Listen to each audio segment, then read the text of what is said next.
Good morning आशाताई. तर तुम्हा सर्वांचं स्वागत आहे परत एकदा तुमच्या स्वतःच्या हक्काच्या अशा आपल्या ज्ञानप्रबोधिनी या यूट्यूब चॅनलमध्ये. तर मैत्रिणींनो, हा जो काही मार्च 2026 हा महिना चालू आहे, तर या महिन्यांमध्ये या मार्च महिन्यामध्ये उपयुक्त असणाऱ्या सर्व म्हणजे VHND बैठकीचं प्रोसिडिंग असेल, VHNSCचं प्रोसिडिंग असेल, माता बैठकी 2 आणि एक किशोरी बैठक याचा व्हिडिओ मी या चॅनलवरती या अगोदर टाकलेला आहे. तिसऱ्या माता बैठकीचा व्हिडिओ मात्र टाकायचा राहिलेला आहे, तो मी थोड्याच दिवसात अपलोड करील.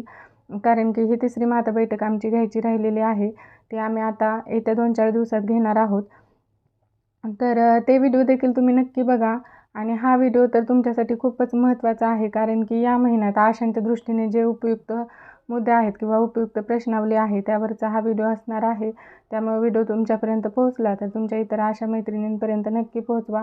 आपण इतरांचे व्हिडिओ पाहतो, परंतु एक आशाताई आपल्या उपयोगाचे व्हिडिओ बनवत आहेत ते मात्र आपण पाहत नाही किंवा शेअर आणि लाईक करत नाही. तर एक आशाताई म्हणून मी तुम्हाला रिक्वेस्ट करते की तुम्ही हा व्हिडिओ जास्तीत जास्त आशाताईंपर्यंत शेअर करा आणि आपल्या चॅनलला नक्की सबस्क्राईब करा. चला तर मग जराही वेळ न घालवता सुरू करू आपण आपला आजचा व्हिडिओ. तर बघा, मार्च 2026 प्रश्न पहिला, योग्य पर्याय निवडा. गरोदर माता निदान करण्यासाठी कोणत्या किटचा वापर करतात? तर आपल्याला माहिती आहे की आपण गरोदरपणात ANCचं जे काही म्हणजे गरोदरपण निश्चित करण्यासाठी निश्चय किटचा आपण वापर करतो. बघा, नुकत्याच जन्मलेल्या बाळाला स्तनपान केव्हा करावे? तर ज्यावेळेस आपण HbA1cचा फॉर्म वगैरे भरतो किंवा HbA1cची व्हिजिट देतो, तर किंवा म्हणजे मातेसोबत एखाद्या गरोदर मातेसोबत डिलिव्हरीसाठी म्हणजे हॉस्पिटलमध्ये जातो, तर तेव्हा आपण तिला सांगतो की 1 तासाच्या आत स्तनपान हे दिलेच पाहिजे. तर नुकत्या जन्मलेल्या बाळाला स्तनपान 1 तासाच्या आत करावे. तर त्यानंतर बघा,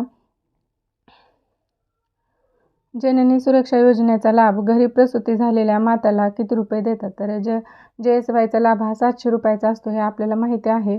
गरोदर मातेस कमीत कमी किती भेटी देणे आवश्यक आहे? तर हे तर आपलं अगदी तोंडपाठच आहे, कारण की नियमित विजिट आपण गरोदर मातेस 4 देत असतो आणि त्या देणं अतिशय आवश्यक आहे.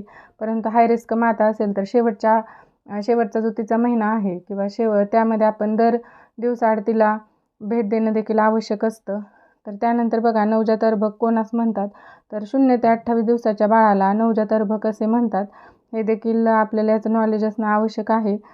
तर त्यानंतर बघा, जोड्या लावा हा प्रश्न आहे. तर कांगारू मदर केअर तर उबदार ठेवणे. जर बाळ कमी वजनाचं वगैरे असेल तर आपण त्यांना KMCचा सल्ला देतो आणि कशाप्रकारे योग्यरित्या कांगारू मदर केअर देऊन त्या बाळाचं वजन वगैरे वाढवायचं हे आपण HbA1c व्हिजिट दरम्यान त्या मातेला शिकवत असतो.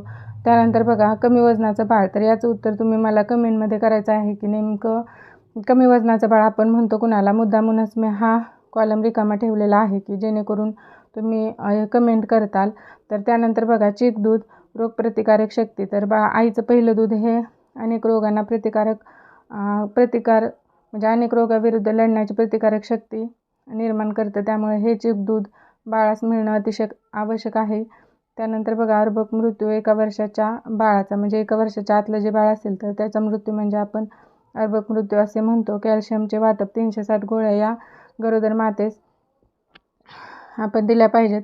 त्यानंतर प्रश्न क्रमांक 3, चुकी बरोबर. तर बघा, चीक दूध पाजू नये कारण ते पिवळे असते, हे मात्र एकदम चुकीचं विधान आहे. त्यानंतर बघा, गरोदर मातेने गरोदरपणात योग्य आहार व विश्रांती घ्यावी, हे बरोबर आहे. गरोदर मातेचं HB 5 ग्रॅमपेक्षा कमी असल्यास उपकेंद्र स्तरावर सेवा द्यावी, हे चूक आहे. कारण की HB जर 5 ग्रॅमपेक्षा कमी असेल तर ती अतिशय हाय रिस्क मदर आहे व तिला आपण उपकेंद्र स्तरावर सेवा न देता पुढे पाठवायचं आहे. सर्व गरोदर मातांना JSYचा लाभ मिळतो, चुकीचा आहे.